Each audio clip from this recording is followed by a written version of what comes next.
Good evening, late night people. Myself, Mr. Chris Patel, Sam Bedeli, we're here coming at you at night.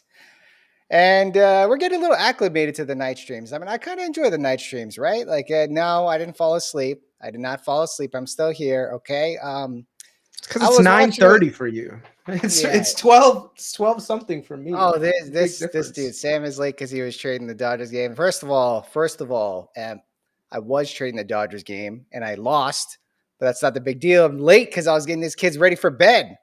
I got priorities over here, man. I got things I gotta do. I got people that rely on me to go to sleep.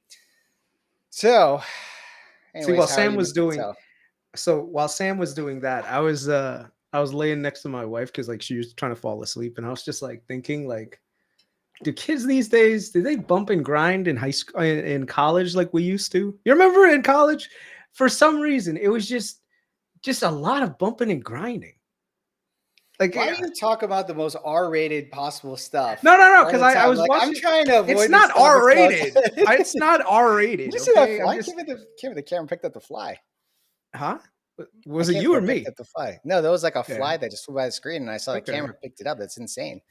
All Yeah, right, no, it was because I saw something on TikTok and I was like, oh, I guess the kids are bumping and grinding right now. But then I was thinking, I was like, dude, I think of the times when we were doing it, it was bad. It was like a lot of stuff.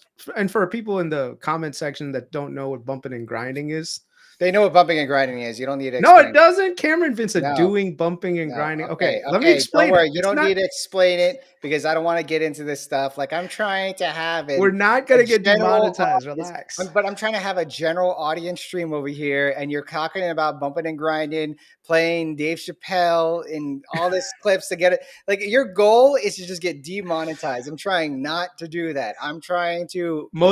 I'll be honest. Half the reason I do it is because I know it makes you uncomfortable to talk about these things. No, I'm not uncomfortable talking about it. I'm just uncomfortable talking about it with like 41 people on here and how many people watching it after hours. But it's fine. It's fine. If you want to talk about that, I'll just turn off the camera for a minute. No, just kidding. No, I want to get straight to it because I don't want to have a 2-hour stream tonight. We got a lot to talk about. But first things first, I think we were supposed to have a stream on Monday night. And I guess things kind of changed this Monday, right? Just kind of.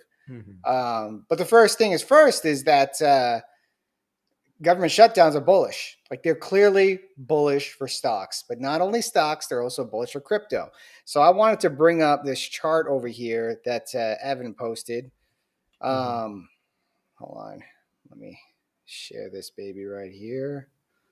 Here we go. All right. So where is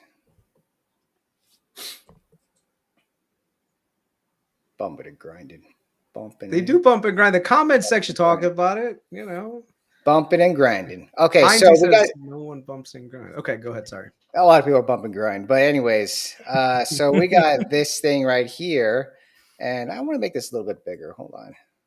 New tab. Man, Restream is so much better than StreamYard.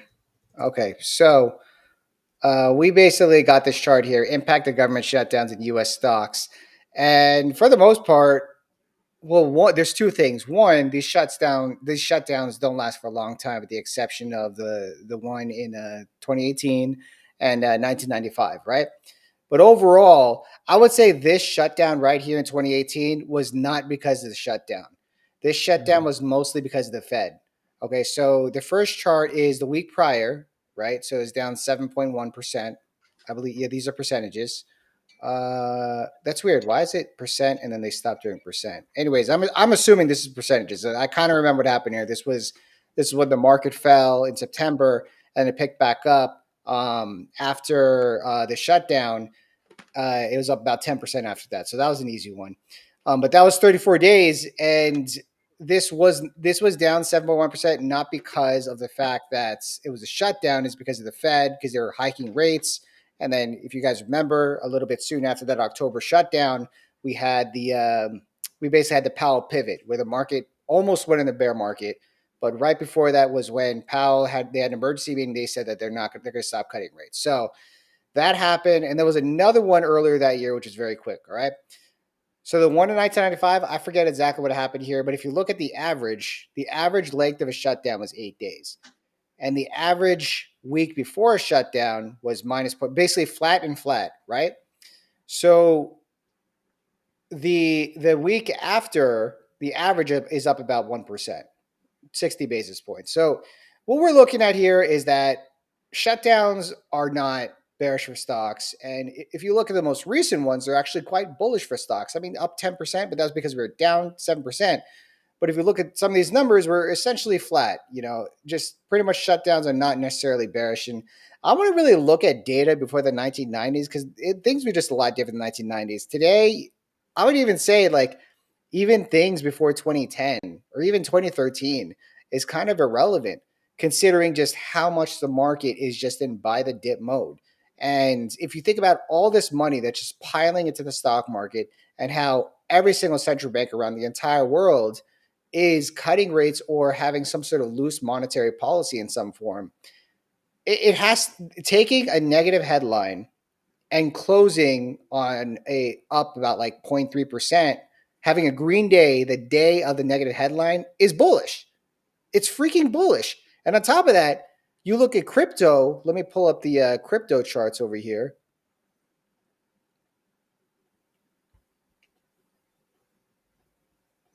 To be honest, It's freaking ripping, dude.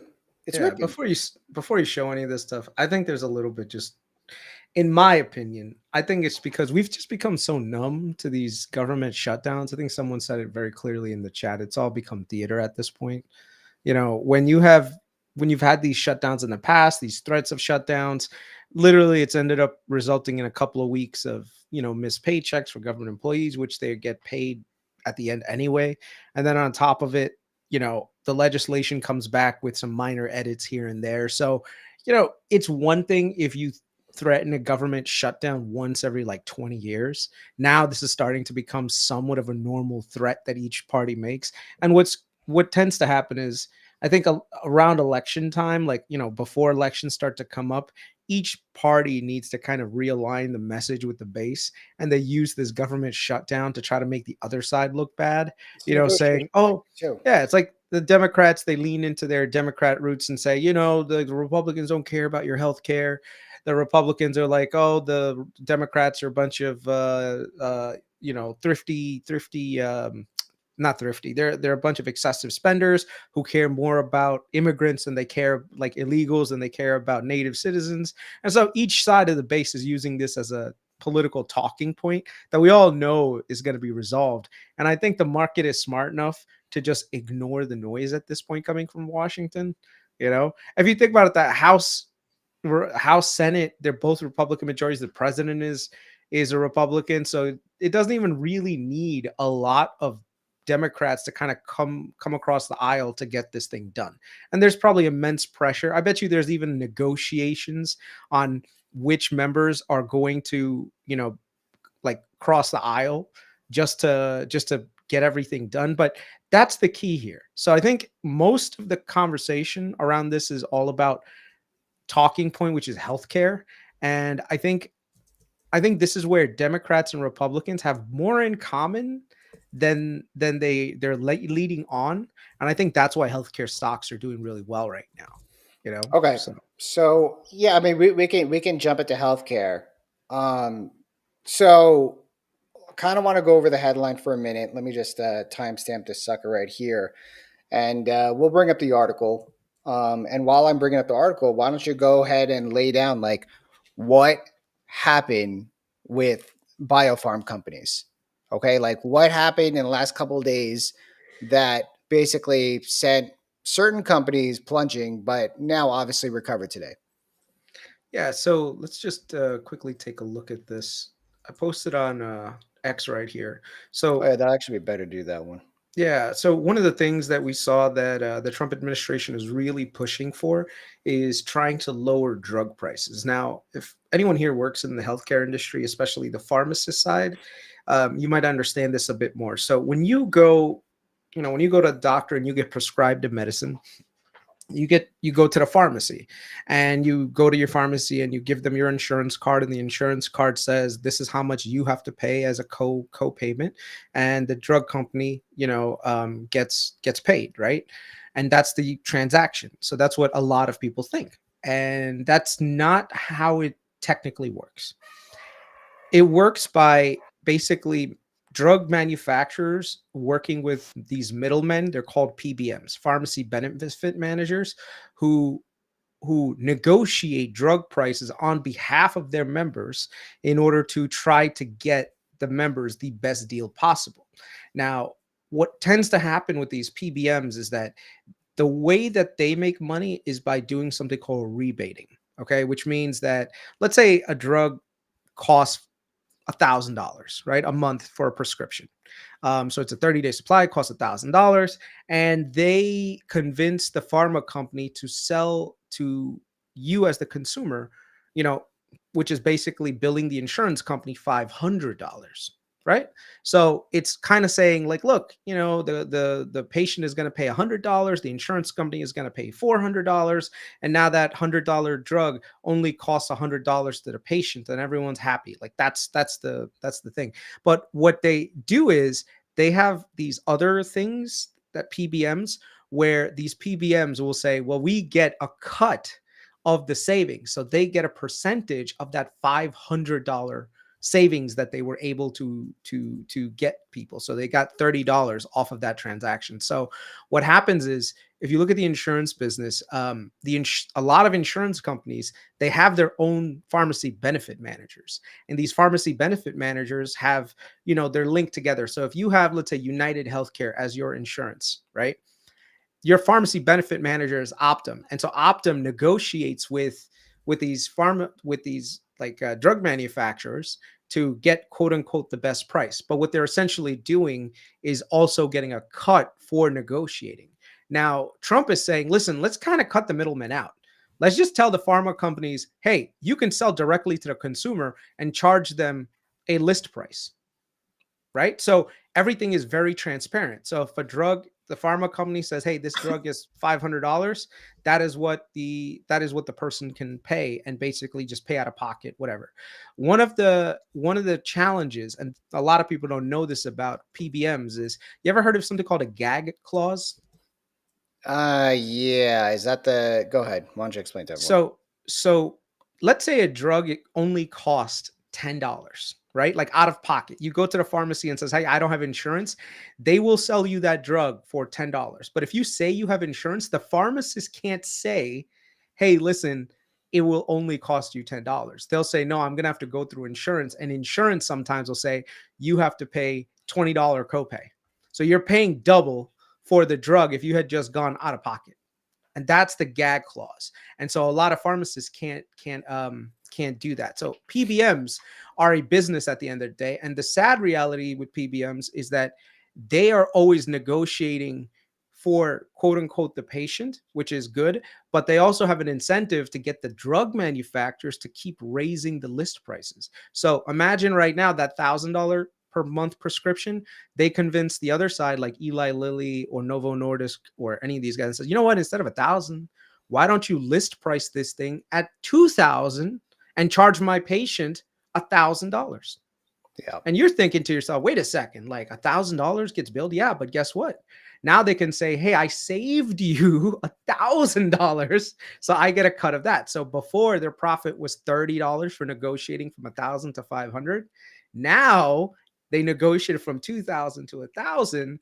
They get $60. They just doubled the money that they make. So the incentive here in the US is, let's keep increasing the list price higher and higher and higher, so that the PBMs can make a good amount of money. And if you look at a lot of these insurance companies and their PBMs, they make really, really significant amount of money in margins. So by working to create a system where insurance companies can basically buy at cost for their members and not have to deal with a PBM, that saves them a lot of money. It saves the consumer a lot of money. If you can go and you can buy a generic drug for the price. And the other thing is, it creates pricing transparency, right? So basically, you can just go like to, you know, Good RX, or you can go to the like a lot of these websites that, like this thing that Mark Cuban set up, and just buy the price that the pharma companies are selling it at, plus maybe like a 6% margin on top of it. So it's much, much cheaper.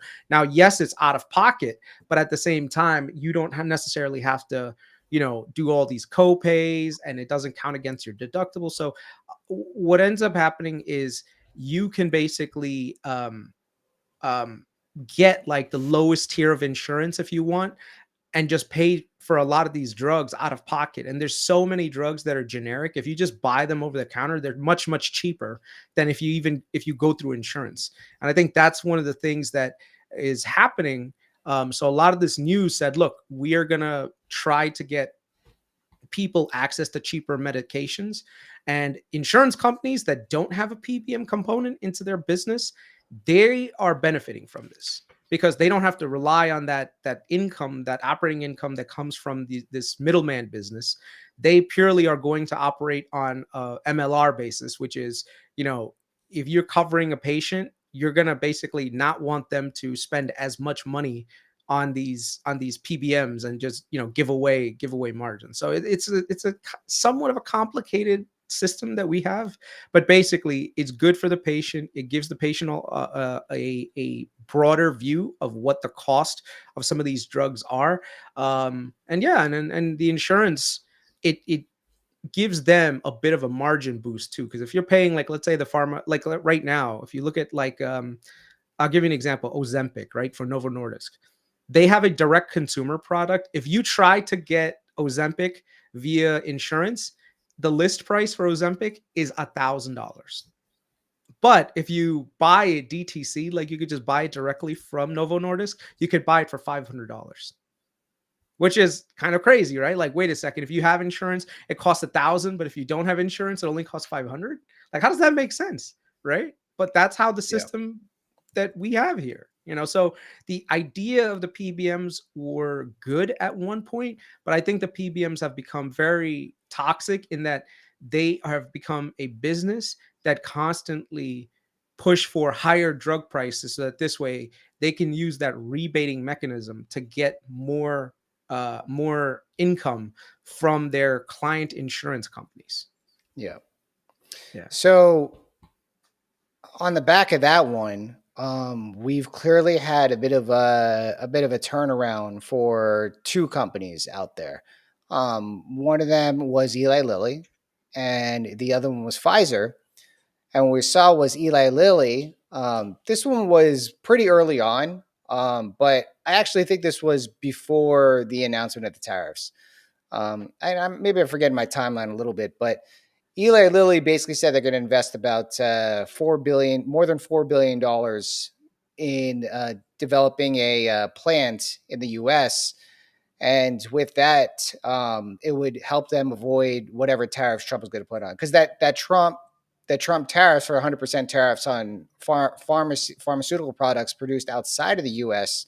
Will be subject to 100% tariffs unless they're manufactured in the U.S. So Eli Lilly's fine. And then there was Pfizer, in which they promised to build a plant. They promised to build a plant in the U.S., but also, actually, correct me if I'm wrong on that one, because I forgot what the headline was for Pfizer. But Pfizer also promised to list some of their products on Trump RX. Actually, no, they didn't promise to build their plant in the U.S. What they promised was that they were going to basically offer discounts for people with Medicaid and then list their products on TrumpRx.com or whatever the website is. So they made a deal with Trump. Eli Lilly made a deal with Trump. And this was actually last year that Novo Nordisk committed to a few $1 billion of building a plant in the east side of the U.S. And Novo Nordisk, I think before when I mentioned this in Twitter, most of their plants are abroad, right? In fact, most of these pharmaceutical companies have a lot of manufacturing plants abroad. But the whole point of all this is the onshore, right? Like, no, Trump isn't going to actually tariff these companies 100%. I mean, he will, but everyone knows these companies they don't want to give up the margins. They're going to build in the U.S. if it means taking 4, 5, 10 years, however long. They just want to cut a deal with Trump. Whatever happens after that, who knows? But the market has clearly not front ran, but the market has clearly pumped these stocks back up, as we saw today. We had so many healthcare stocks basically up like 5, 6, 7, 10, 8, 10% up today, except for Hims and Johnson & Johnson. So Hims was pretty much down today, and it's actually been down since this news. And the funny thing is that Hims already manufactures most of its products, specifically in a plant in California. So they're not necessarily impacted by this. But I think this is a guess, is that the narrative of the market is, well, Trump's saying it's going to favor these other companies because they're going to start bringing more jobs to the U.S. versus when they didn't. And Hims already does it. So let's go ahead and bid these other companies up, right? The market always wants the alpha of the most recent news because the market has recency bias. But we'll see what happens with Hims. I mean, it's bounced quite a bit from the $40 level when everyone thought the company was going to go to zero again, because this happens like every other month. Him rides all the way up to $70 and goes all the way down to 40. Happens over and over again. I played it each time, and right now we're like right about in the middle. Right, it was actually in the $60 range just the other day, and then it's pretty much pulled back since then. I think there's a lot more upside for Hims. I mean, we're at all-time highs right now, and almost every single growth stock is going parabolic, and Hims is a growth stock. It literally just takes like one catalyst to bring it back up there, right? And only dropped like 3-4% from its recent highs around like 60 something dollars. It doesn't take that much to bring it up about 4%. Like that's just an average day for Hims with this high beta stock. So I don't know. Why was Johnson & Johnson basically flat all day? Like, is there a reason why that was the case? I didn't actually look into it, but I'm wondering if maybe you know a little bit about that. No, there's probably some sort of complication. I didn't look at it like fully. I was looking at it more from the insurance side because Yeah. if you look at like today, Elevance, we spoke about it this morning. I've been watching them because they have their own Oh, PBM, quote yeah. unquote. It's called Carillon, but it's like super small. They had this other company called Express Scripts that they sold to Cigna quite some time ago. So I'll bring it up real quick. Yeah, go So ahead. if you look, hold on one second. Let me just close this. Sorry, I just have so many windows It's all good. open. Okay, so open this up. Okay, so if you see the pharmacy benefit managers, the three largest pharmacy benefit managers in the country are the Cigna Group, who have Express Scripts. Now it's called Evernorth. CVS, right? So CVS Health, a lot of people like, oh, they're my local pharmacy. Like, yeah, but they're also an insurance company with their own PBM. So the insurance company that they have is Aetna. So if you have Aetna insurance, it's actually CVS, and CVS Health Services is there. So basically, they're pharmacy benefit managers here, and then with United Healthcare, which is the largest insurer in the company, they have their own PBM called Optum RX. The difference is if you look at the revenue mix for each of them, how much of their operating earnings is coming from that. So if you look at the Cigna Group, most of their operating earnings is coming from their PBM business right here. And then CVS, it's like 40%, and then Optum RX only about 12%. So in terms of total hit to the market for these guys, if let's say a lot of these PBM changes come around, it's not going to impact United nearly as much as it is going to impact something like Cigna and CVS. Like CVS and these guys are going to get hit pretty hard. Also, like there's like a whole slide deck of different like things that I can show you with regards to this. But basically, companies like Elevance, CNC, which is Centene, and Molina would benefit. If you look at the exposure that each of these companies has to a different category of, you know what? Let me actually just bring it up. I have the whole thing here. 1 second.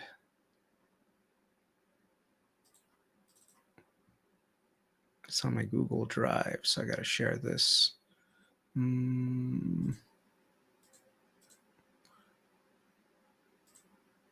Okay, can you all see this?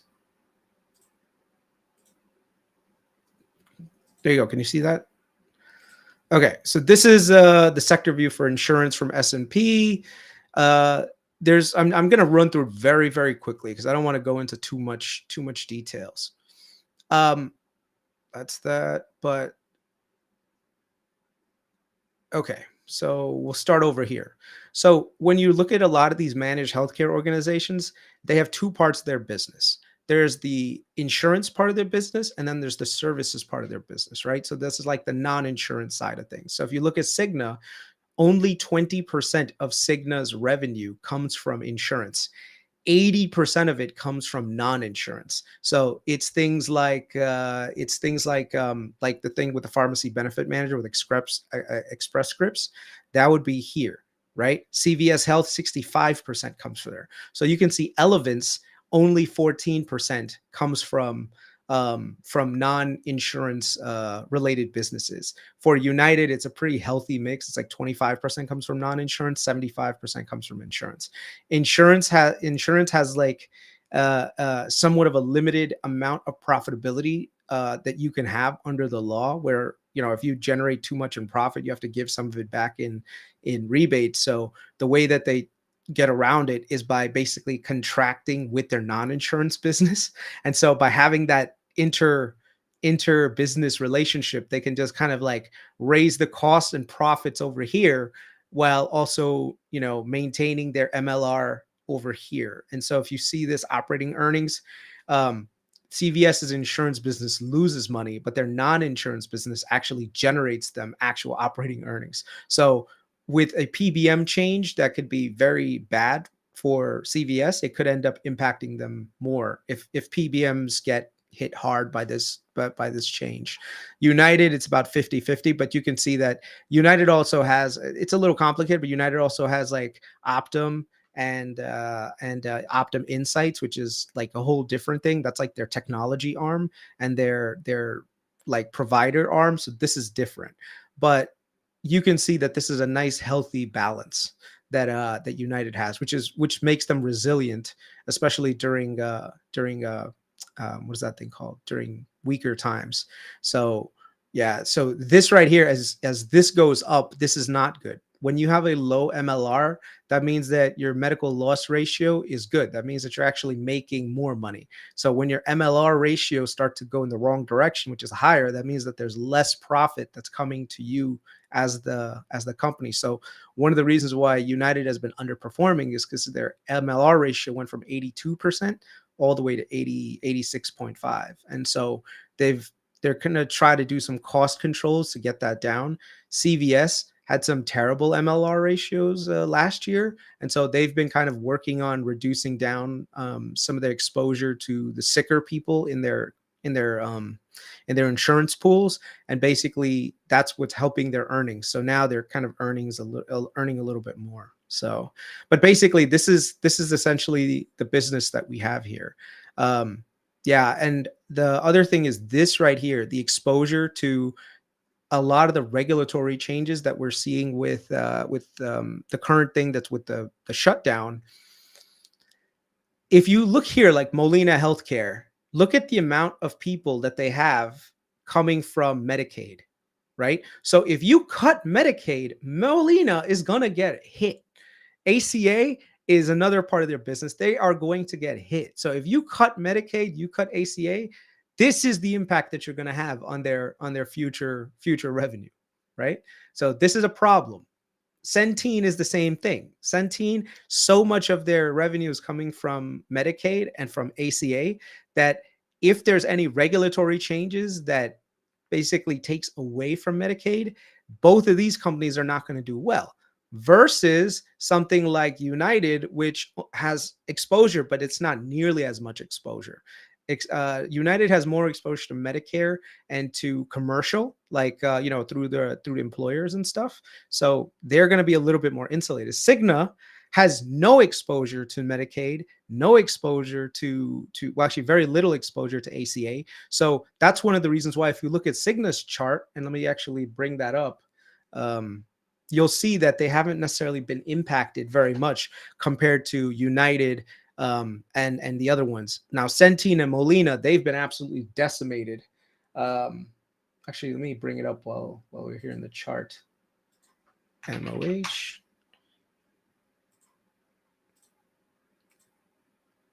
Window. Okay. Can you see? Yeah, just bring up the other window. Okay, so this is the chart for another thing. So just bring up Molina. So you can see here Molina Healthcare, right? Ever since the Trump administration came in and, you know, they've spoken about, you know, cutting Medicaid and all the other stuff, look at the chart on this. It literally went from $300 all the way down to 154, so 50% haircut, right? So as this Congress is trying to kind of roll back some of the more creative cuts that the administration is trying to put in, the healthcare stocks have been recovering, and so Molina's been recovering somewhat, you know, somewhat nicely. Same thing with CNC. CNC is also exposed to a lot of Medicaid and ACA. So you can see here on a 5-year chart, literally they went from 77 all the way down to 26, and now they're sort of in like this recovery pattern. So any legislative changes that come around where Medicaid cuts are not as bad, or ACA subsidies get extended, both of these companies are going to start to make moves higher. Okay, so this is why you want to be somewhat bullish on managed healthcare, but you also have to, there's another key component to which one is going to do really well, and I'll show you that one more time. 1 second. So if you look at CNC for how they return capital to shareholders, let me just bring that up. PC requirement, financial obligations, EBITDA, capital deployment, right here.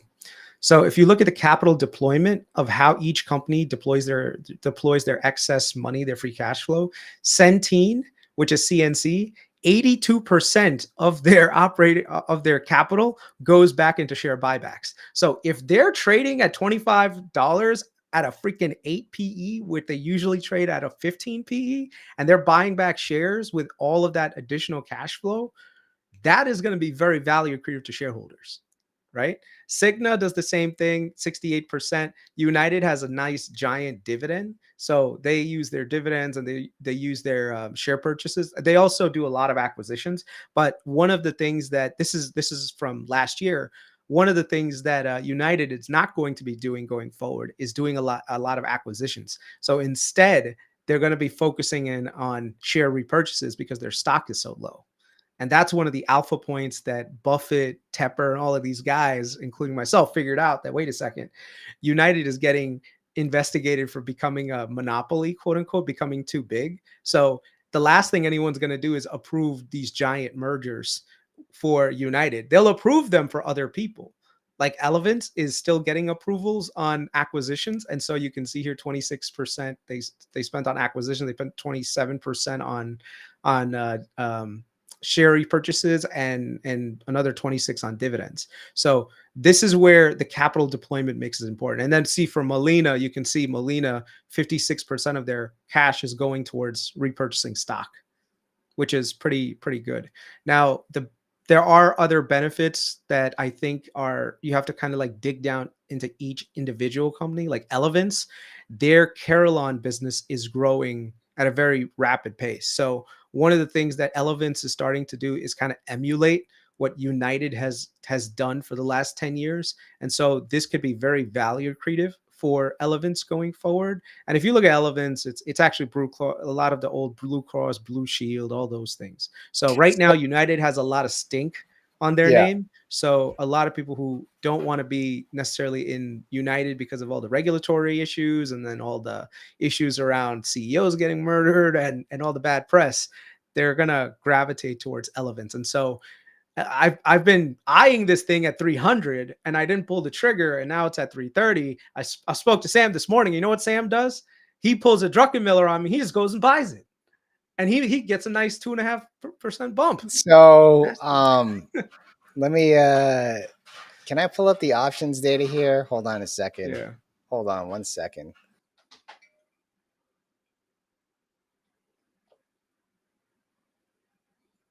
So ooh, nice. I think I could pull it up. All right, I'm going to share the options chain here. I hope this is updated. I really hope this is updated because when you talked about it, I was like, let me look at the options chain. Like, Yeah, I was like, you were like, wait a second, did you just see this? I was like, what do you mean? What did I miss? And yeah. you caught So an insane trade. So yeah. let's see. All right, over here, this is October 17. I'm going to look at 330s, right? So when Yeah. I was on the phone with you this morning, this is Elevance, by the way. All right, ticker symbol Mhm. ELV. And just let me share this screen. I want to share the chart first. By the way, guys, I know some people in this chat, you guys might not have a very strong opinion on insurance companies, and a lot of these insurance companies have been accused of doing X, Y, and Z. Dude, I'm not trying to justify the business practices of these companies and how they basically game the system to boost their profits while doing, things that may or may not work out well for patients or whatever. I'm just saying this is the business case. This is what's going Yeah, on. I know some I'm people are not saying, yeah. And being accused, politics. look, Yeah, every single company is going to get accused of a lot of things. Okay, but one thing this administration has proven time and time again is that they're willing to they're willing to slap people on the wrist and keep businesses going. yeah. So keep that in mind. So if So you I'm here have, to make money. yeah, Like I'm not trying to be political. I'm not trying to take a side. Because if you mix emotion or if you mix political views or your personal views, whatever it is, if you mix that with the stock market, you're already biased. And the market does not care about a bias. It's a voting machine, and it is basically the sum of all views around the entire world. And you, as one person, cannot move the market. So don't impose your views on it. And if you have views on something, it's better you just avoid it.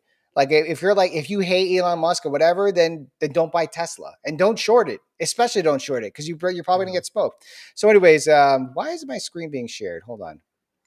It was. I saw it. Oh, because it was like blank for a minute. No, that's the wrong screen. Hold on. I mean, it's like people accusing Palantir, like, oh, Palantir is this company that's gonna like, take away civil liberties and drone, like, provide this. So a lot of people don't want to deal with ethics, So I get it, totally get it. So if you don't want to deal with the ethical parts of it, some people they don't want to. All right. Like for I'll me, just share this. I don't care. Like, and I've spoken to Steve about this. I love the numbers for all of these tobacco companies. All of these tobacco companies, they have great business models, Yeah. strong earnings. You cannot find a better business long term to be in than the Oh, I mean, tobacco like, who companies. cares if it makes you money? Like, I don't care. And you know what? I If I someone haven't bought. charges for I that, couldn't then do it. yeah, I No, I like couldn't do it. money versus having a view for certain things. Okay, like when it comes to stock market, like I don't care about these companies, half these companies. I just want to make money off it. That's really it, right? If Yeah. there's something I felt strongly about, then what I'm gonna do is I'm just not gonna buy it. I'm not gonna take a side on it. So, anyways, Mhm. this is a chart for ELV. And you could see right here is that the 20-day moving average has played pretty good support over the last couple of months, right? Mhm. And it came in the other day, testing the 20-day moving average. And what did it do? It bounced up. So we have the 200-day moving average here at 370. So that's like about 10% higher from here. Maybe about 10, 12, 13, 14% higher from here. If it breaks that 200-day moving average, you're talking about literally like the last time it was above the 200-day moving average was all the way back a year ago, right? And it got rejected up Mhm. to 200-day.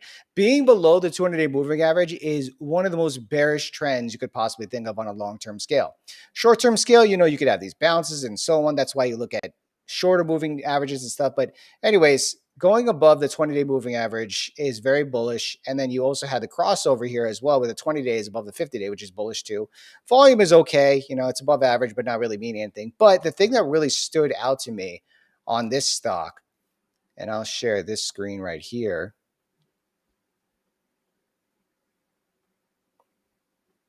is this. This is the options chain for Elevance today. Okay. Volume, Mhm. open interest is how many contracts are opened on this position as of yesterday's close. Does not include today's close. Okay, so this is today's data. It's not going to include today's close. Just today, and specifically at 8:00 a.m. Pacific time, someone bought 1,500 $330 calls on this stock. And this expires 2 weeks from Friday. Someone is very bullish of stock in near term. Chris calculated the notional value of this. So this is like about over $1 million in call options, right? The notional value of this is how much was it, Chris? Actually, you know, let me calculate the contractable value. So it was about 1,500, and then each contract was about $12, right? Mm-hmm. So someone bought $1.8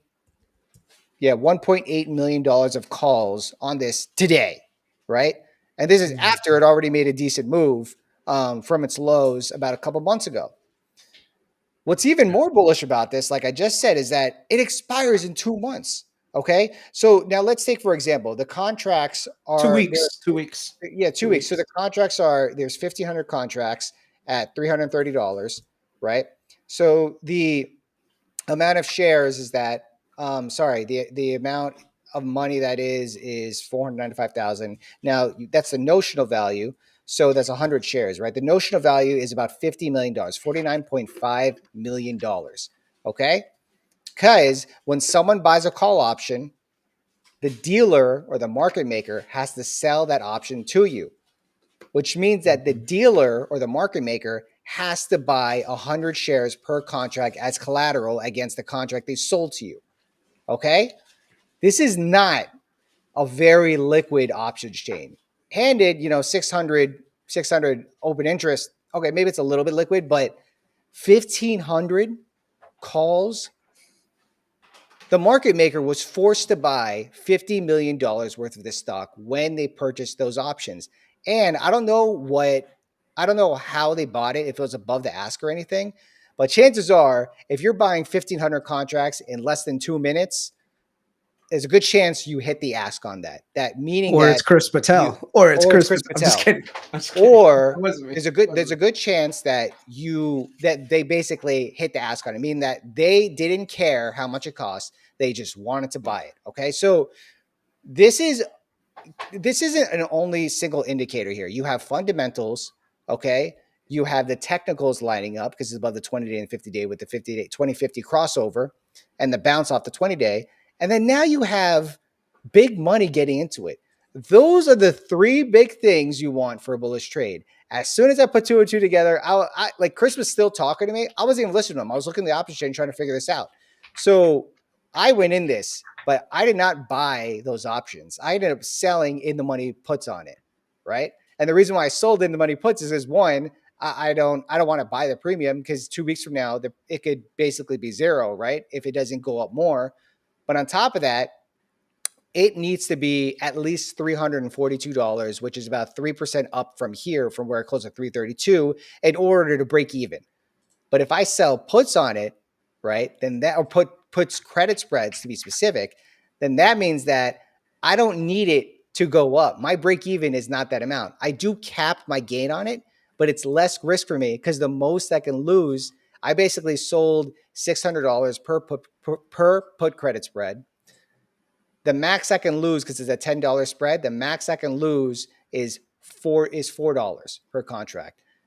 So my risk is not that high in this trade. Handed, I'm not going to make a whole lot off of it, but that's what I was doing. And now you're showing Seth Klarman's 3.5% position, and he just added it to it last quarter. How much does he manage? Seth Klarman's total holdings are about 4 billion. All right, so 3%. So he's got, but in terms of total performance, in terms of, no, he's got more. It's more than 12, 15 million about. Yeah, he's got about 15 million. No. Hold on. It's 3.3%, right? Let me see. Hold on 1 second. I want to see the total value. 240 million. Yeah, it's 240 million. Jeez. Whew. Yeah. So wait, hold on a second. Is that what was the right size? because he Oh, bought maybe you. almost Oh, okay, 370,000 okay, shares. yeah, Yeah. yeah. All right, all right, all right. No, So that's how now much he he owns. bought. What's the total Yeah. position though? What's the size of his portfolio? Oh, 5.8%. So Yeah. So it's like, 5.8%, 0.058 times, and you said 4 billion. mhm. So yeah. So 232 million. Wow. Yeah. So, and he's got really good returns. So his Yeah. returns are, pretty. I mean, last couple of years have not been Oh, as good. okay. I mean, like I already did Yeah. my position, but I might add more to it tomorrow. Yeah. I might add more to it tomorrow. I mean, we're in a bull market. You have to do these things. It's risk on in bull markets. And yes, I know people say like everything goes up in bull markets, which it does, right? Like I can buy the freaking index and I'll make money off it. I can buy a growth stock, I'll make money off of it. But in bull markets, things go up a lot. But not everything goes up a lot, but certain things go up a lot. And big money makes a lot of money in bull markets. So I don't know. That's what I've been doing lately. I've been trying to find opportunities where things are going to go up a lot and I lever up and then I get out when I made a good amount of money. And it's kind of, I don't want to say like it's easy because if we were in a downtrend, I would be losing a lot, but I'm not pressing the gas when we're in a downtrend. I'm pressing the gas when we're in an uptrend. And then when the downtrend starts, then I'm getting out. I'm not doing that again until it recovers. Right. So I don't know, man. I think that there's some crazy opportunity in this market right now. So And while yeah, you did that technical analysis, I'll show you what I tend to use. So for me, if you look at this on the 5-year chart, you can see the MACD starting to cross over and starting to get in, right? So you can see all this relentless selling, right? RSI on a 5-year time horizon was literally an 18, and now that's starting to recover, getting higher. So you can see that there's huge movements in this, especially on a weekly basis. So you can see the volume is starting to pick up. And one last thing is, if you look at the amount of people that have bought, a lot of buying was happening here at this level. So this retracement all the way up on CNC is pretty strong to get to that $75 mark. And we could look at Elevance ELV for similar things. And you can see so much of the buying was done here over the last 5 years that literally it can mean revert back to this again. And you can see it's the same pattern. So you can see that everything got oversold and the exact bottom was in August 1st. So the long-term trend is kind of trending higher right now. So, this one, like I said, it's crossing over correctly. Let me just look at the EMA crossover. It's still like, it's still in the death cross, but it looks like it's starting to reverse, and eventually if the 50-day crosses over that 200, yeah, no, that'll that's just extremely confirm a bullish. golden cross. That'll But do a golden cross. Yeah. no, I was talking about that earlier because the 20-day already crossed 50-day for a short-term bullish bull trend. But yeah, no, I Yeah. mean, but the 50 days all the way at 305 and the 200 days at 370. I mean, that's what I'm seeing right now. I think Yeah. that's what you have in your chart too. Yeah. It might take a little while for that to happen. Yeah. Um, And one other thing is that even though they had a weaker guidance last quarter, because they were originally expecting $34 in earnings, they revised it to $30, and there's probably some recovery next year and the year after that. So if you think about it, give it about a healthy, because they've usually traded about 15 multiple. Give it 15 multiple on $30 in earnings. It's $450. Right now it's trading for yeah, 330. I So think I yeah. might put more money in this trade. This is bullish as hell. I didn't even know South Klarman was in it, so that's pretty interesting to see. All Yeah. right, so I wanted to talk a little bit about. I mean, should I get into Tempest AI or no? If you want to. All right, because I want to talk about Nebius and CoreWeave because there's like a bit of a Great debate. call, by And the way. yeah, Great yeah, call no, on that was Nebius, dude. great. That was great, but there's still more That's room to just do some more that's room. just rocking, bro. That's just Yeah. rocking. So let me talk about Nebius and CoreWeave. Okay, so we got wow, we talked about the ELV for quite some time. All right, so I wanted to pull up an old tweet that I had here. Let me just go ahead and search for it real quick.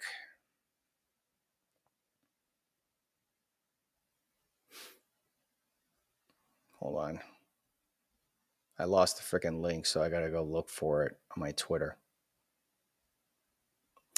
I mean, I could talk while I'm doing it. So for the most part, Nebius they own the stack from top to bottom. I mean, I've talked about this ad nauseum for quite some time, so I don't want to go deep dive into it. But Nebius is the whole stack, right? They build the data centers themselves. They do co-locations as well, but they really do focus on like owning the entire data center, right? And what happened was that they recently signed a contract with Microsoft for $17.4 billion, and the stock went up like 40 something percent the next day. And it's just been going up ever since. Like it really has not stopped going back up. All right. So actually, is this it? No.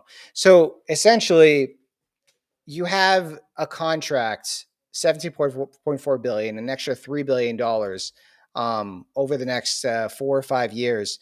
And at the time, Nebius was trading at like 60 something dollars. And what's the market cap of it today? The market cap is 28.85 billion. So it's trading above that contract, right? But it was trading at the 17.4 billion was like way bigger than the stock was when it was trading around $60. In fact, I think the stock was around 15 billion. So you had a 4-year contract that was more than the market cap of the stock itself.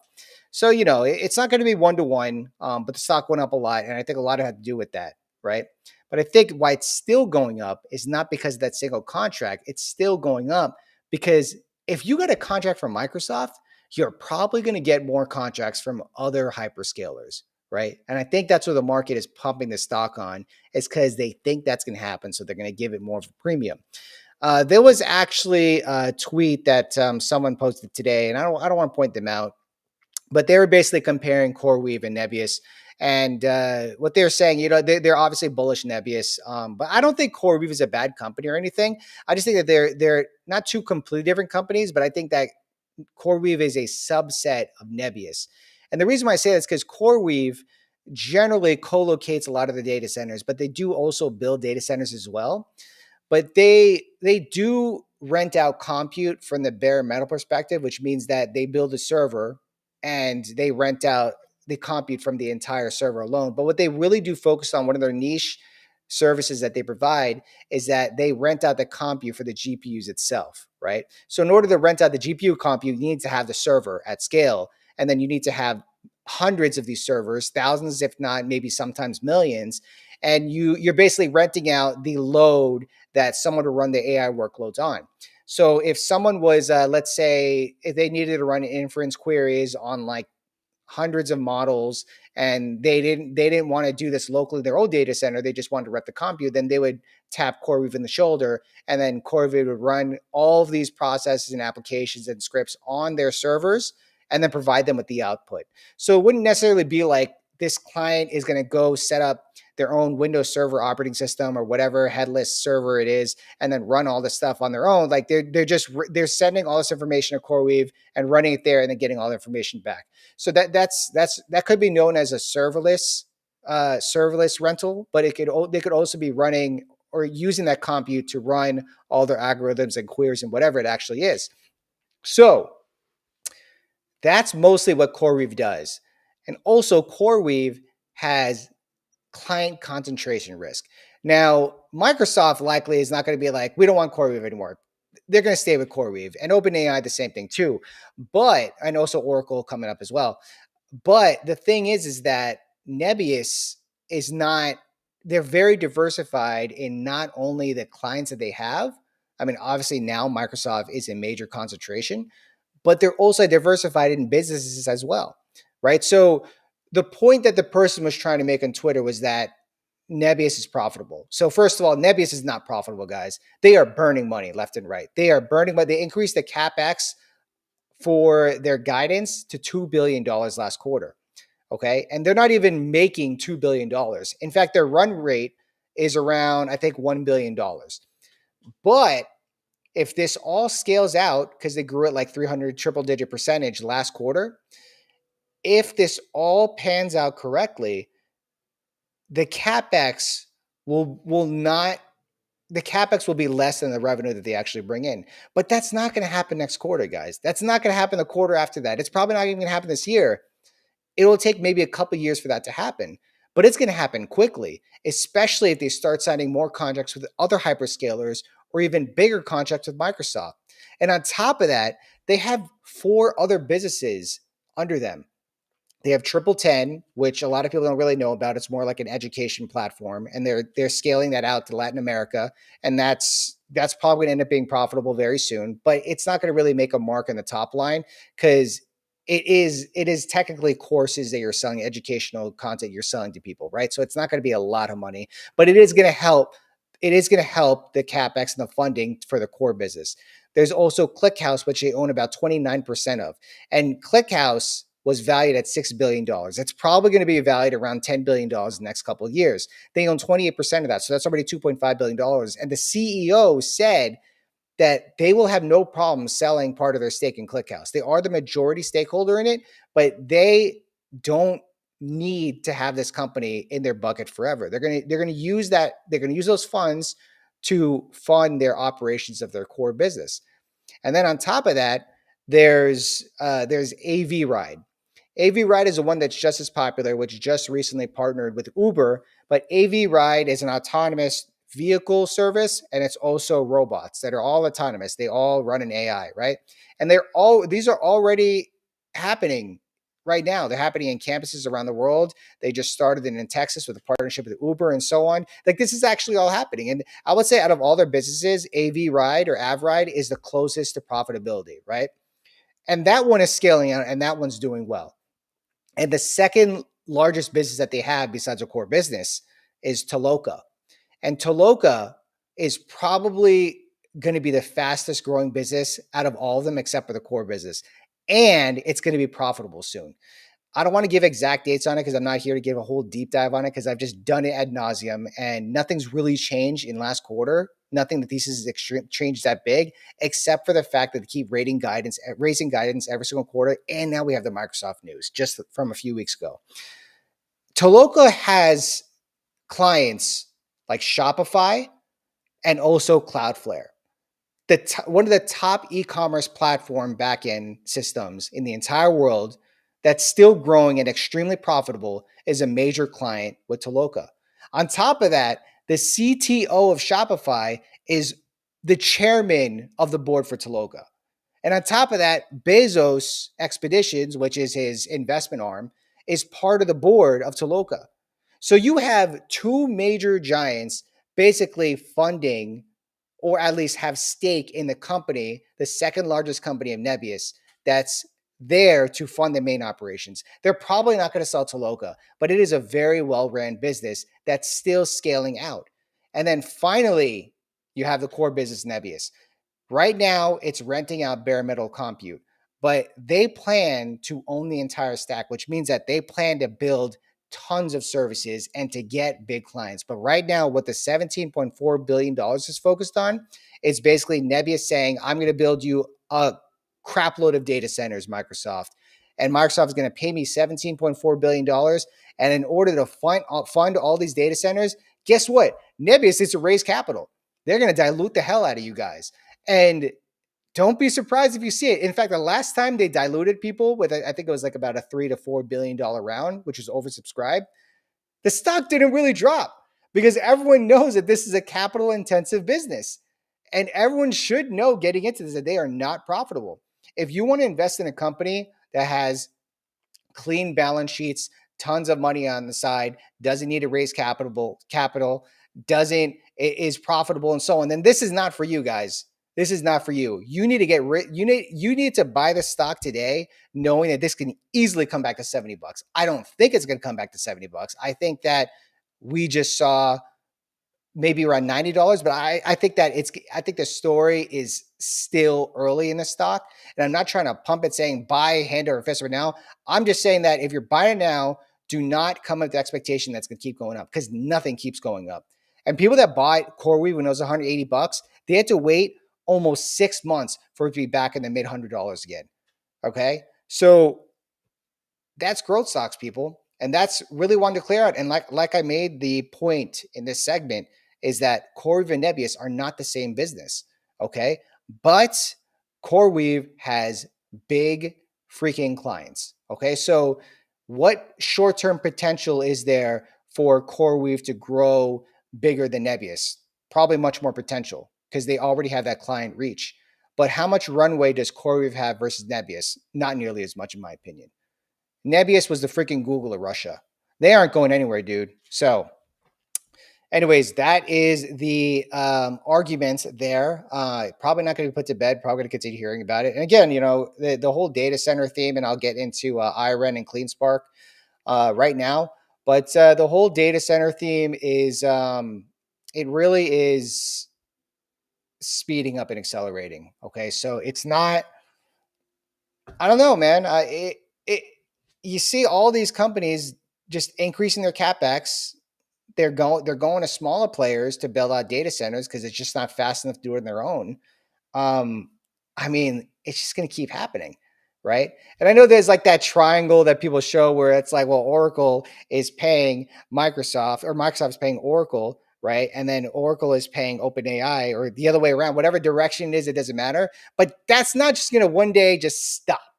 Okay, that's going to keep going for quite some time. That's just my opinion. And the day that stops, is it going to happen overnight? It's going to take a while. It's going to take like months for it to stop.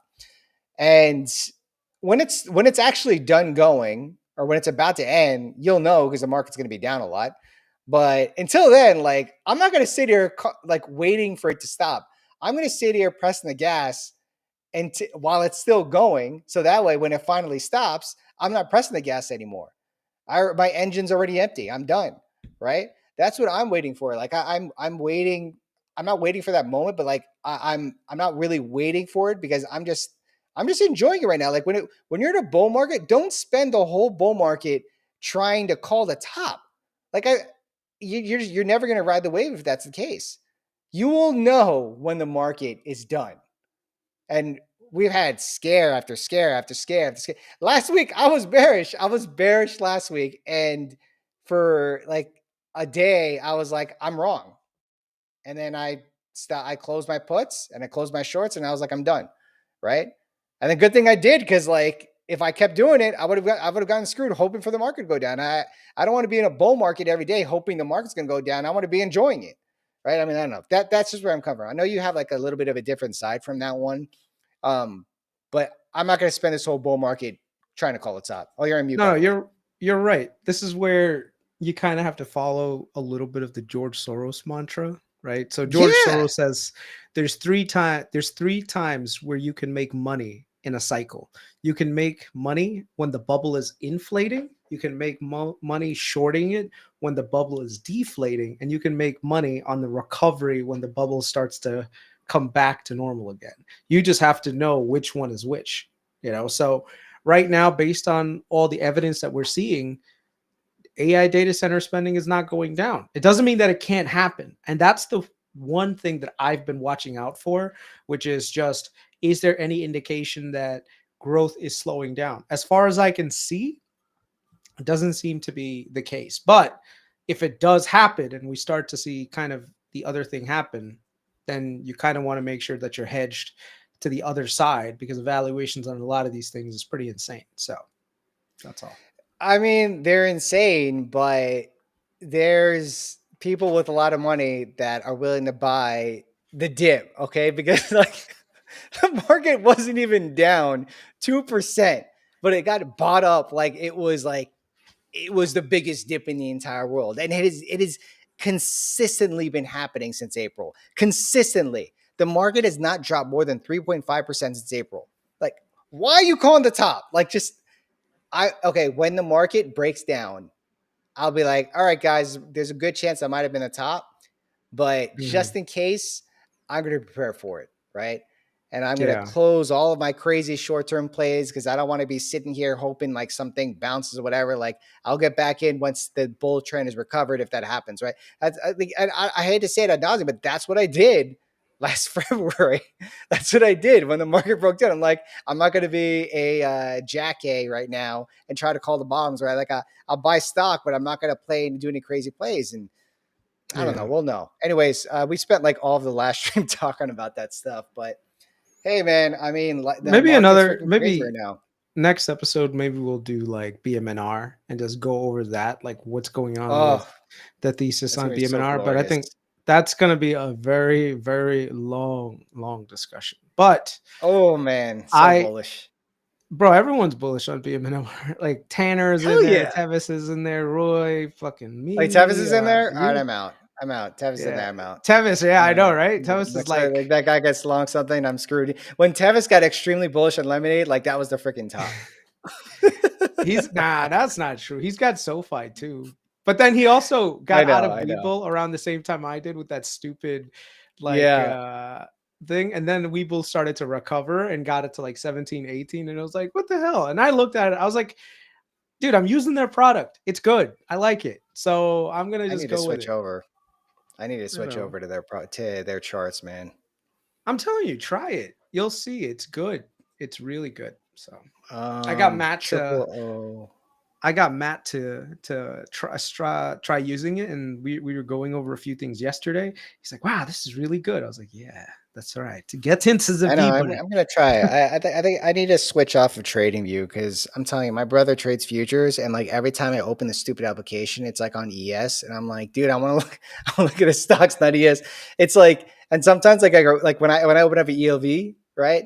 It was like on freaking ES and like all these like charts, right? I'm just like, oh my goodness, I need to look up ELV right now. So, anyways, I don't know Dude, why I have what to I be a really like, cheap day with that one. no, no, what I really like about it is this right here, the ability to You're program sharing a it. screen. Yeah, let me share 1 second. Okay, can you see this? So one of the things that they let you do on here that the other brokers like Robinhood doesn't is that they have bonds on here now. So like if you want to buy some corporate bonds for like let's say Ford, right? Ford Motor Company, they have bonds. You can just go to related bonds, right? Actually, this is Ford F.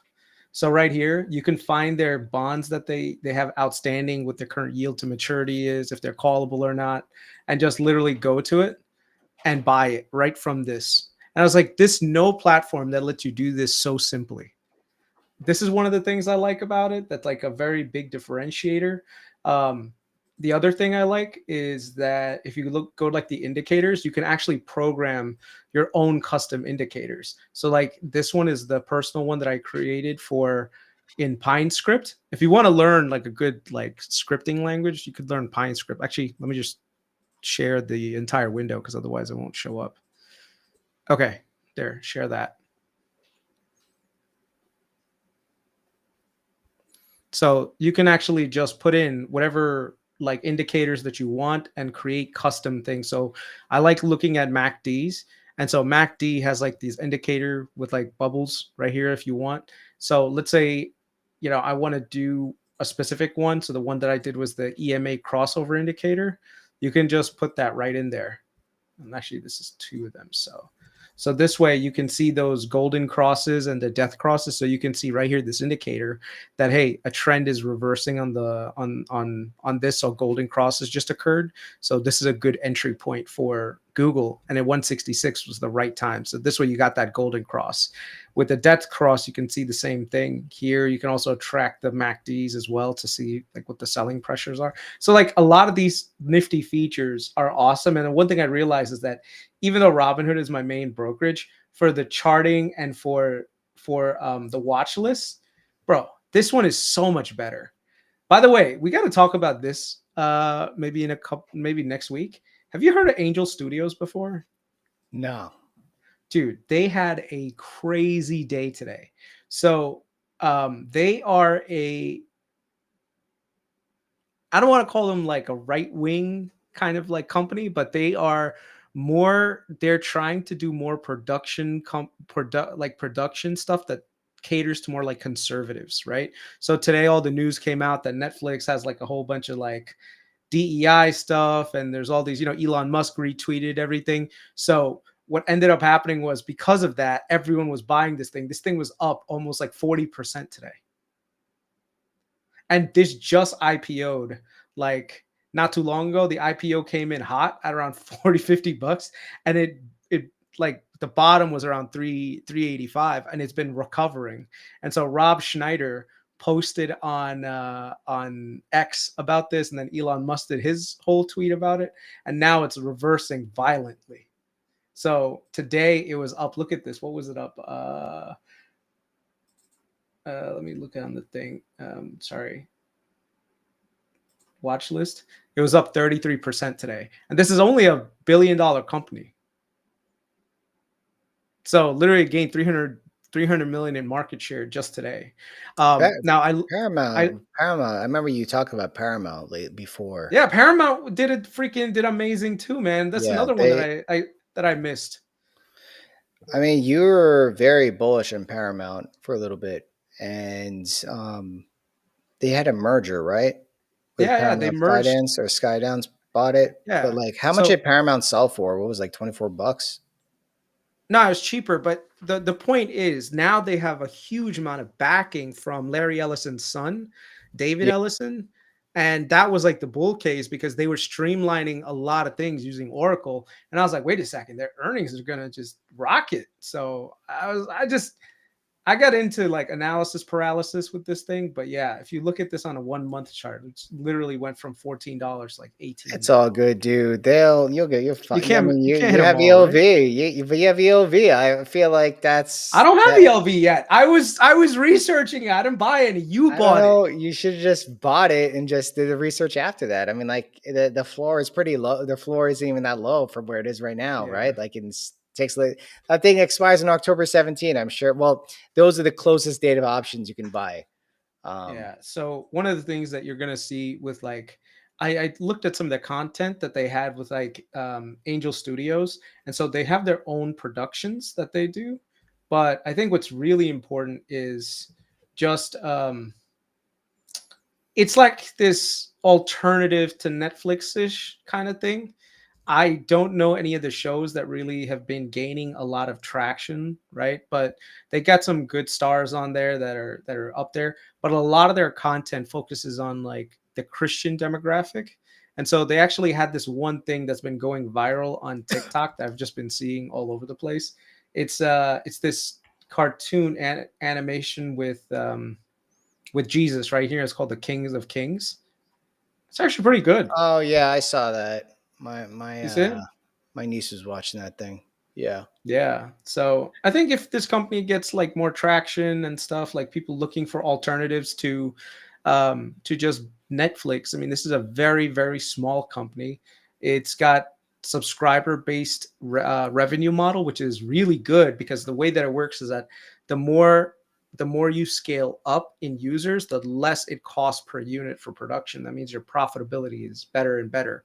So that's the exact thing that Paramount did, which was they are going to try to expand out the user base significantly while keeping their costs in check.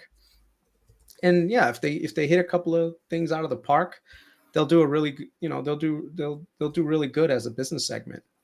Wait a So minute. No way. I what? thought it's not all they did the Sound of Freedom. Yeah, That yeah, was a good movie. That was a crazy movie. Um Man, every single time I see those movies, I just like cringe. Like that stuff actually happens in this world. All yeah. right, so let's get into the last bit because I know a lot of people waiting for this one, and yeah, why not let it be the last one? So all you people have to sit through the entire thing, or you could just not watch it live and just skip through the whole thing. But anyways, I wanted to go over two trades that I'm in, and Mhm. one of them is starting to be something that I don't know if is a trade anymore. I think it's more like a long term bet. How come I can't share my spreadsheet? I can't share my spreadsheet. Okay, let me just share the entire screen then. This is annoying. All right, where is this sucker? Here we go. All right, so let's get into more into the data center junk. Okay, so we have, of course, all these crazy data center companies. Okay, we have the hyperscalers, Amazon, Microsoft, Google, and well, I guess private data center is Oracle. We have the second tier data center companies, right? The companies that are building out data centers for these companies. We have Equinox, which is more like not a real estate one, but they build a lot of data centers. We have Nebius, of course, we've talked about ad nauseum, CoreWeave, and so on. And then we have the third tier of data centers, in my opinion. So I basically obviously I generated this chart, but put a little bit of time into research to verify some stuff in here.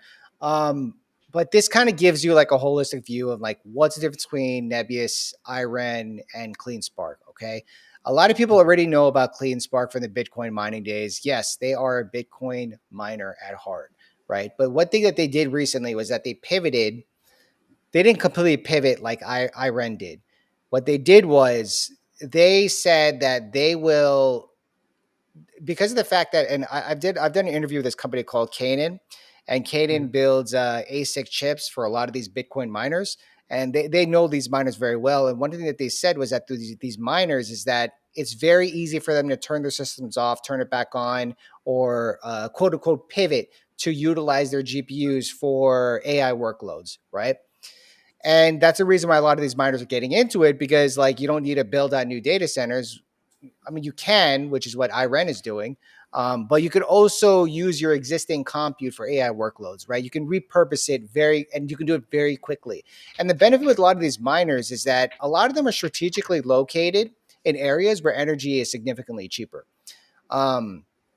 The reason why IREN was very interesting to me was that they basically have the lowest cost of renewable energy, which means that their cost per megawatt for data centers is kilowatt is actually 3 to 5 cents.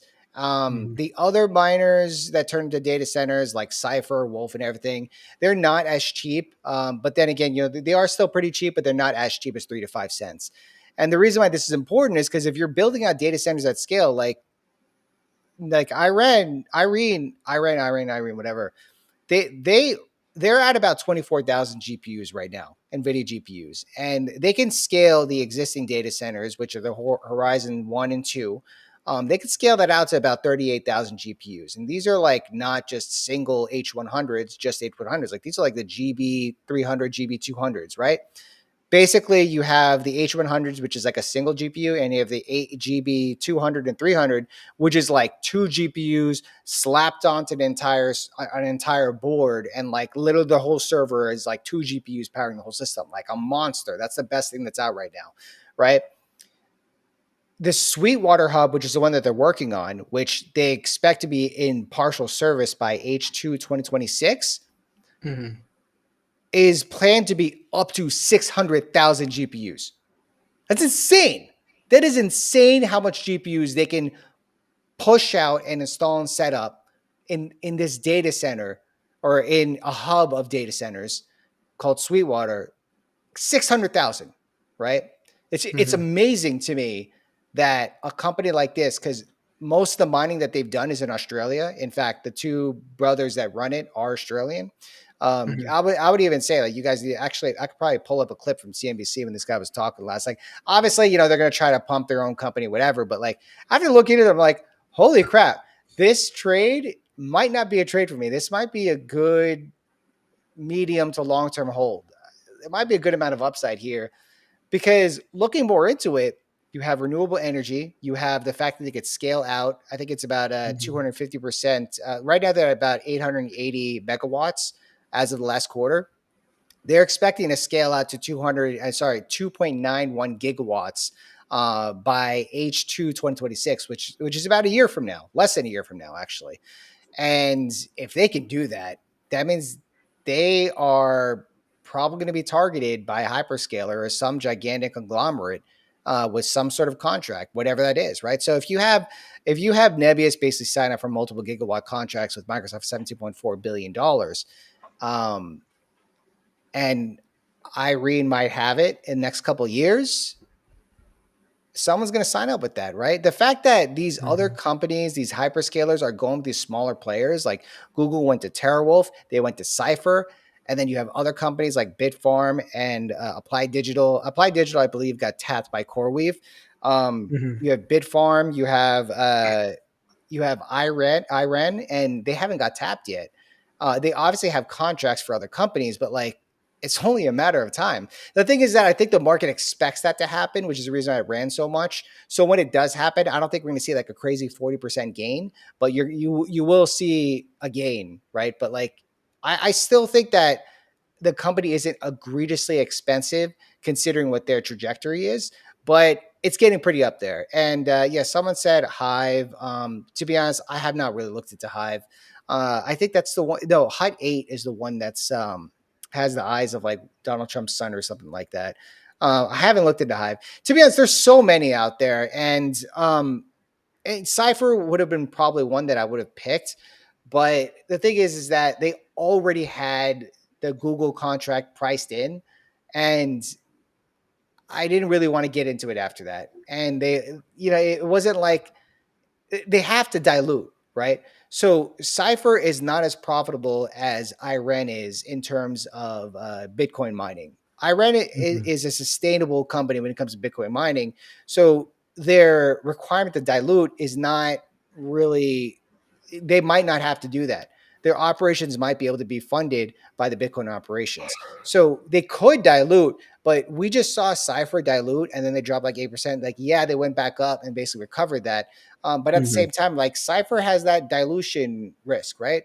I don't think it's going to matter in the long run because this is a capital intensive business. We saw Nebius do it and so on, but IREN might not be able to, might not need to. So we'll see. Canaan was the one that I just talked about. I interviewed those guys, and like I mentioned before, Canaan is not a Bitcoin miner.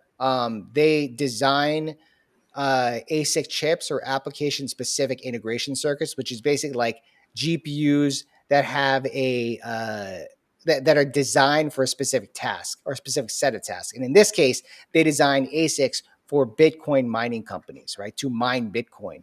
So they don't like build like NVIDIA competitors or whatever, because NVIDIA builds general compute, right? GPUs that are basically for multiple services. So does AMD as well with the MI series. ASICs are designed for specific tasks. So that's why it's like Microsoft has ASICs that they get designed from Marvell Technology specifically for their Copilot and AI workloads tasks. Amazon has their own ASICs, the Trainiums, right? They also have the Inferentia that are assigned for specific tasks just for them. Google has the TPUs or tensor processing units that are designed just for their search capabilities, and also Gemini. Like, you can't take a TPU and just throw that in a server for some other company, expect it to just work without redesigning all of your code. That's why ASICs are made for specific companies or specific fleet of companies, not general compute, which is just what NVIDIA does, right?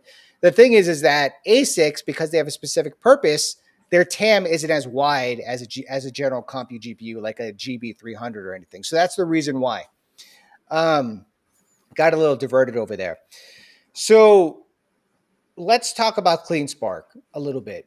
And I know I already discussed the beginning of CleanSpark, where they're obviously a Bitcoin miner, and they're called CleanSpark because they have clean energy, right? This is what attracts me with these, is because this is like renewable energy. They don't need to be in certain areas where they need like power plants and nuclear power plants around everywhere to develop that energy. No, they do it in a renewable way. So then that way they don't need to rely on these external factors. And CleanSpark, I think, is getting quite a good amount of a bid lately because one, they've had that option. They had that optionality now where they can pivot some of their Bitcoin miners or Bitcoin mining servers for AI workloads. But most importantly, guys, Bitcoin miners don't generate at 100% capacity for Bitcoin all the time. They generate Bitcoin so they can sell it and fund their operations. When Bitcoin levels are suppressed, they likely are not pumping out Bitcoins. Maybe they are because Bitcoin's generally cheaper around that time because Bitcoin prices are suppressed, and they hold on to it until it goes up so they can sell it, right? So I'm not here to explain the whole logistics behind Bitcoin mining because I'm not an expert in that. What I can tell you is that this has data center written on it, and the market's going to bid it up, right?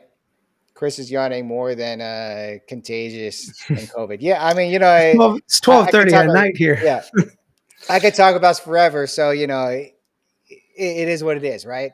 I'm here to talk about stuff to make money, and that's just what I'm gonna do. So, anyways, That is basically the difference between all three of these. Nebius, I already explained that. You guys can go back, look at the recording if you want to, or look at the other videos that we have, all the other DD that's out there, because I think everyone's talking about Nebius now.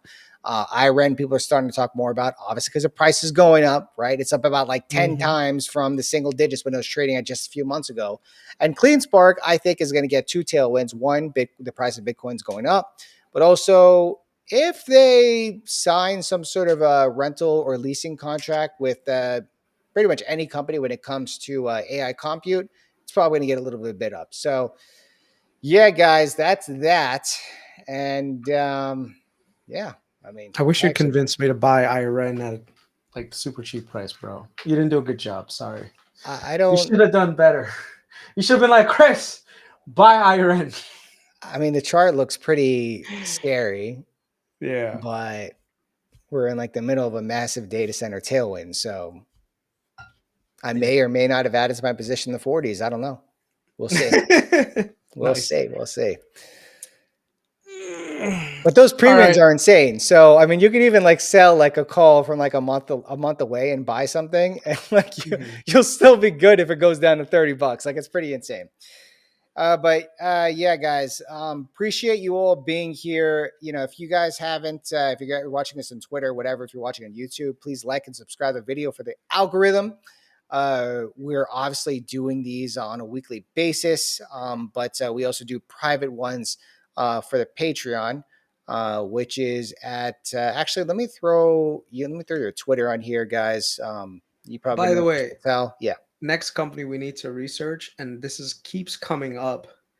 Padre put it out there. Richtech Robotics. I don't know if you heard of them, but NVIDIA, I think, is an investor in them, and they actually make a whole. Let me see. Double check. Not too long ago. It's that. You changed your. Oh my god!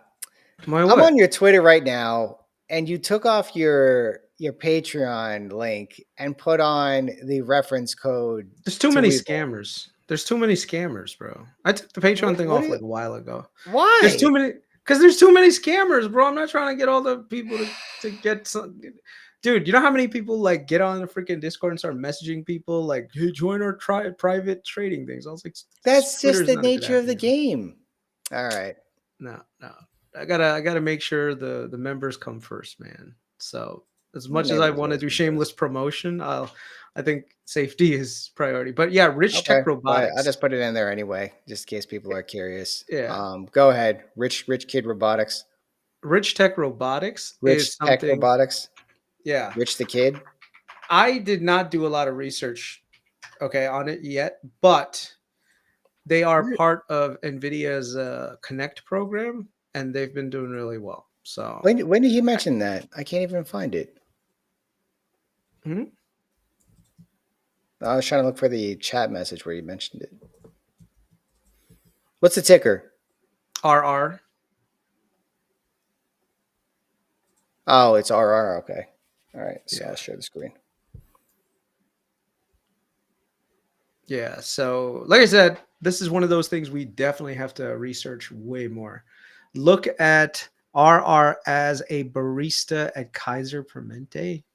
Wait, they have baristas? What is this?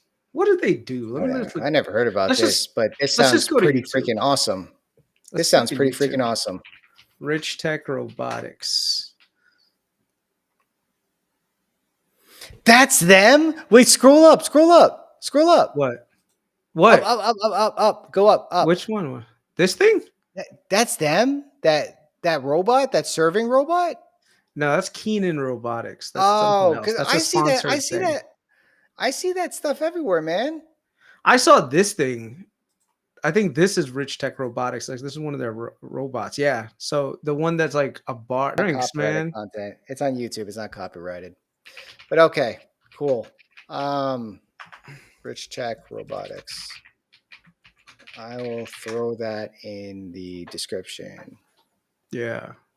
Yeah, because I mean, dude, robotics is definitely going to be a much bigger market in the future. And if these guys have some level of innovation, I mean, look at this. coffee making robots. I That's tried so it. cool, dude. That is like such an easy win for robotics. I don't have a robotics company I'm invested in. I used to trade sim, but Mhm. that thing ran, didn't it? Oh, it's at $58. I was actually Yeah, gonna buy sim as like a speculative play, like back in March yeah. or early May. They already doubled. That's like Check a this out real crazy quick. speculative stock too. Check this out. This is their September presentation.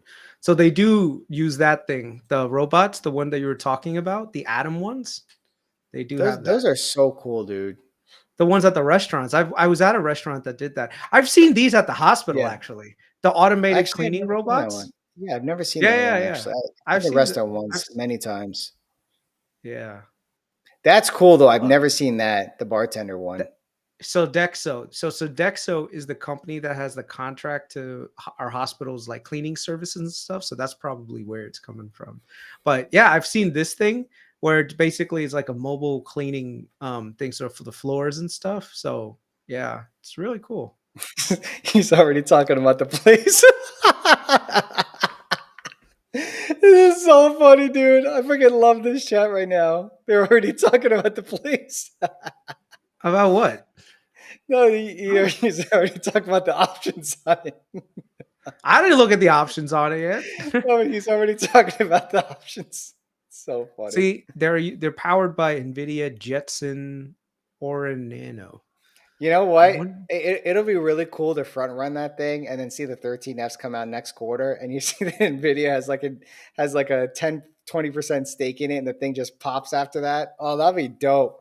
dude, I That's a like good this. play. That's a good play right there. I like this. The pen, like all the this, what is it Yeah, called? The IP that's on it. At a MLB game, they have a robot bartender going to be serving drinks that's all so. Star Week. Oh, we're in the future, dude. I love the future. This is awesome. Yeah, Adam the robot. Yeah, man, we got to do more research on this. This could literally be a Oh much yeah. Oh bigger yeah. thing. With Once all like this, yeah, with all once this, everything like yeah. go ahead. Go ahead. Go ahead. No, you were right. By the way, Keenan, that's them apparently. The thing that Yeah. we saw before on Interesting. YouTube, that's That's them. cool. Wait, they own Keenan, or is that those competitors?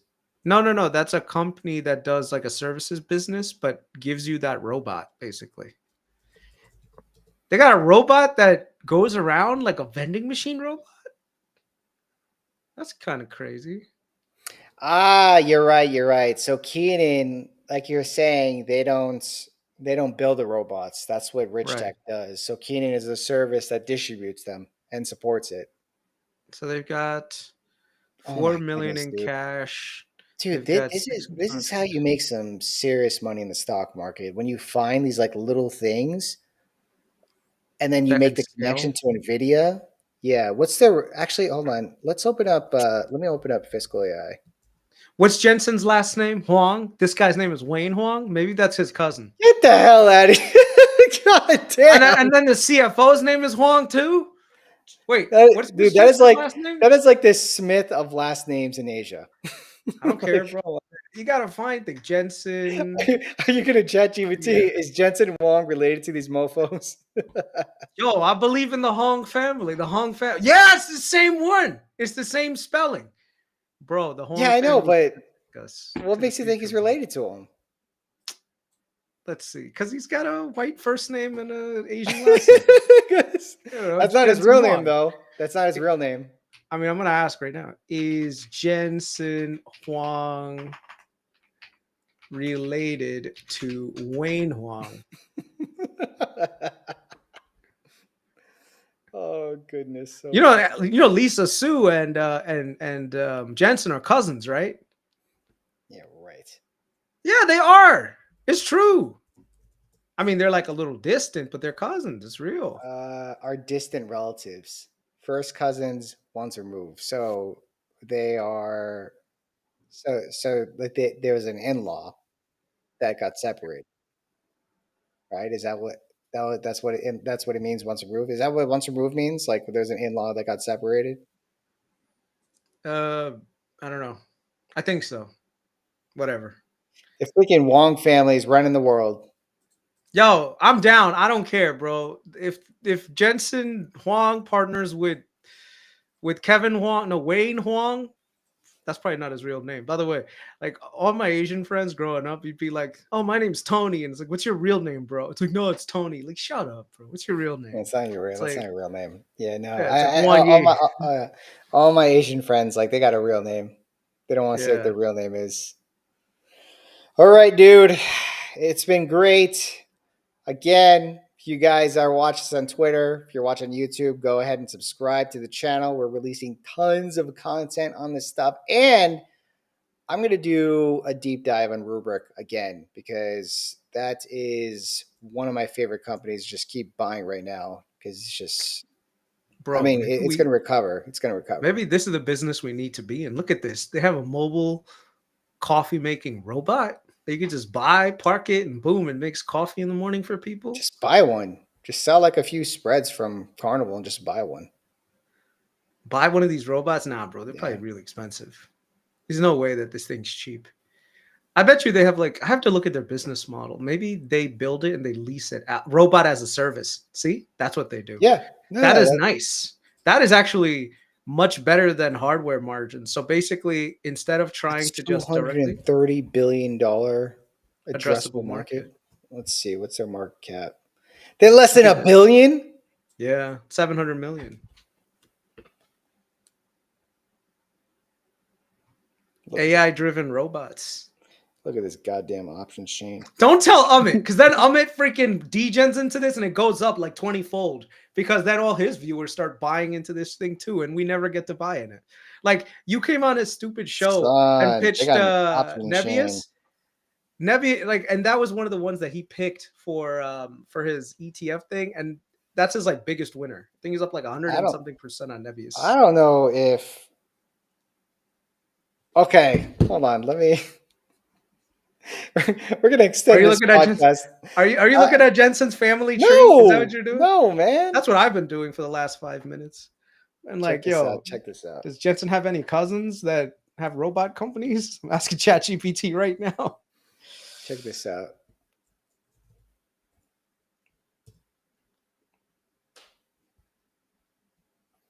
Someone's going balls deep in this thing. Really? Oh, damn. How far out the options chain on this? Look at these. Look at this options chain, dude. This is. I mean, the notional value isn't a lot, bro. It's only $4. Like, but then if this thing I know, but still, like, you know, it has weekly options. It's less than $1 billion and has weekly options. That's insane. There's that much volume and demand for this thing. For the options at a $4 stock? I know, right? What are we? The furthest options they have are in March 2026. Oh, you can't see it on here? Oh, yeah, you can. Yeah, okay, so I see March 2026. March 2026. I would just buy the stock, man. Why would you even bother trying to do options on this thing? Because if you buy, well, because it depends on the upside. So if I look at it, I can't believe the furthest is March 2026, and it even has okay, the spread's not that bad. Look at the volume in that thing. So if you get the right now, what's it trading at? It's trading at $5. Okay, so hey, look at Amit already saw Nvidia mention RR on one of his live streams. Yeah, but he didn't buy it. So see, this doesn't make sense to me. Like it's $4 for $1, so you're in the money by like $3.50.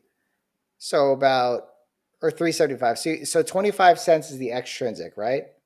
Mm-hmm. So like you're just saving 75 cents per. Yeah, but the time, man. Why would you give that up though? I mean, like, I guess if it goes down, expires.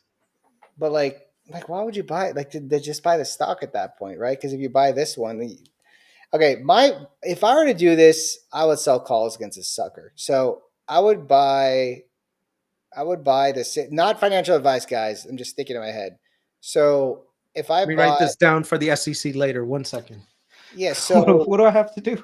If I bought the $5 calls for this December, so that gives me 3 months out. It has an extrinsic value of about $1.50, and then I turn around and I sell.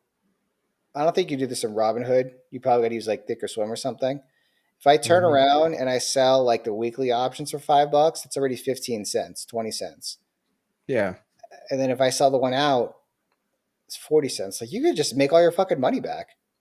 I could just make all my money back just like selling options of this thing.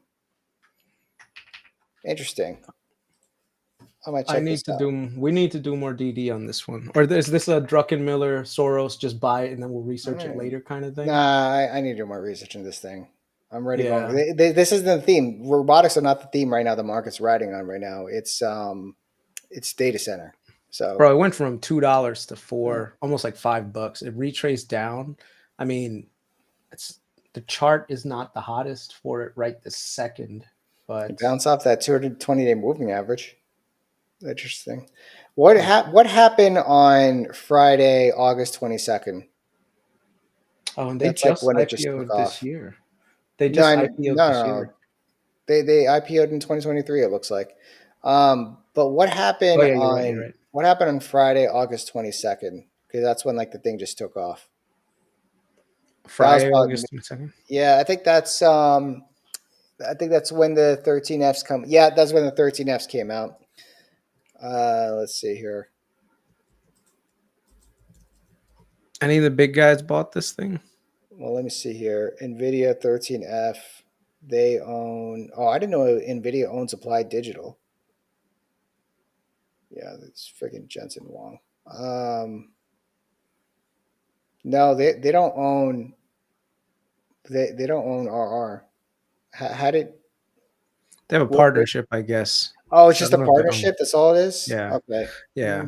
Not really much. I'd be surprised if NVIDIA didn't actually take a stake in them, because NVIDIA's been taking stakes in things that it can build an ecosystem around. And if these guys are being powered by NVIDIA chips, it just makes sense to be in it very, very early. I mean, and it would like NVIDIA has dough like there's no tomorrow right now. So if this thing gets really big, it's like a hedge for NVIDIA, right? You know what's interesting is that where's ARM right now? ARM's at 150. Mm-hmm. It doesn't seem like people understand ARM. Like obviously there was an excitement with it, but like I don't think people understand that the ARM architecture is going to become very popular, especially with ASIC chips. Isn't it already? Anyways, isn't it already? I mean, it already is popular, but I mean, if Intel comes back, Intel's focusing on GPUs. They're not focusing on CPUs. They're already in the CPU market. But ARM chips is what pretty much almost every single ASIC architecture, not ASIC, almost every single proprietary CPU is ARM architecture. They're not using x64 or x86. Mm-hmm. All right, dude, that's enough. I gotta wake up early as hell tomorrow. It was great. I hope Bitcoin's over $120,000 when I wake up. That would be very cool. Yeah. Bumping and grinding, by the way. What do you think about that? You think are you for it or against it? Oh, 100% for it. See? I knew you were degenerate. Got to bring that out in you, man. That's the real Sam. Y'all don't know the real Sam. Real Sam is a gambling Filipino degenerate, bro. He's like, I am degenerate. AF, dude. I am so degenerate. But I learned that I can be degenerate. I just have to be degenerate with very small amounts, just to scratch the itch a little bit. Like that. That's what I learned. That's what I learned, right? Like if I'm going to go to casino and play some poker, then poker isn't degeneracy because poker is actual. I think poker is scale. But if I play like craps or something, like I'm not going there with thousands of dollars. I'm not going there with like a couple $100. I'm not gonna. Yeah, you got to teach me how to do sports betting. I know Paper Gains has been making dough on that, so I got to figure out. Man, what's his secret? Stuff. What is his secret? He's got a quant. Like he's got an Asian dude that like feeds him information. You never said the quant was. I think he's the quant, to be honest. But yeah, that was a reference to the Big Short. That's the reference to the Big Short. No, but he's got a quant. Paper is always probabilities. Like he's not a degenerate. He plays probabilities, and he mapped the whole thing out. And is he in LA or is he in the Bay Area? He is in San Jose. San Jose? Have y'all hung out yet? Nah, I'm thinking maybe at some point I'll drive up there. Yeah. I was actually around that area recently, but no, I didn't go by. At some point, dude. At some point. I mean, the kids and everything. Yeah. You got to make out a trip to Atlanta too, bro. You know, I'll No, no, make a no. We're trip gonna to go to California. Atlanta, but we already said we need to do some DD on Vegas real quick. We need to make sure Yes, that we need to start shorting some Vegas stocks, or at least start buying Vegas bro. stocks. It was But we need to do empty some as research. hell when we were there. Yeah, I can't wait. I can't wait. But I'm probably gonna go to New York. You know, because I think Hood is having. You said Hood is having another event in New York or something. So I'll go to that one. Uh, I don't know where they. I don't think they've announced a location yet, but they are going to do another event soon. So Yeah, I want to go to that one. yeah, that was really cool meeting a lot of people there. So we'll see. All right, everyone. Have a good night. Take care. All right. Hasta mañana. Talk to you guys later.